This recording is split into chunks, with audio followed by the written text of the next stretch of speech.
നല്ലൊരു ജോലി വിട്ടിട്ട് ഒരു അവിൽ മിൽക്കിന്റെ കട തുടങ്ങിയ എങ്ങനെ ഉണ്ടാവും? അതെ, മൗസിന്റെ കഥയും അങ്ങനെയാണ്.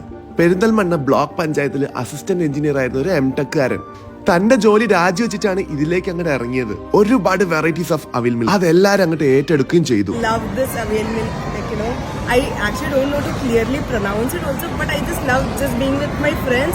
I started eating this, and then I always went to Mauzi every Saturday. It have dry fruits wala one of 70 rupees. I bought every Saturday, and the next Saturday it was closed, and I tried correcting every Mauzi, and then they like close Aki madam, and I was like asking Kozhikode mein kahan par.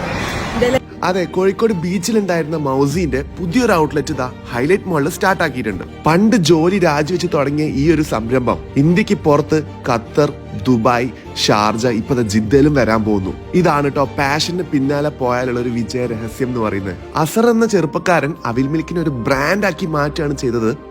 ഇന്ന് എല്ലാരും prefer ചെയ്യുന്ന മൗസിക്ക് 15ൽ കൂടുതൽ branches ഉണ്ട് മൊത്തത്തില്. ഇവരുടെ highlight എന്ന് വെച്ചിട്ട് പല ടൈപ്പ്, അതായത് പല ഏജ് ഗ്രൂപ്പുള്ള ആൾക്കാരും ഫോക്കസ് ചെയ്യുന്ന രീതിയിലാണ് മെനു ഡിസൈൻ ചെയ്തിട്ടുള്ളത്.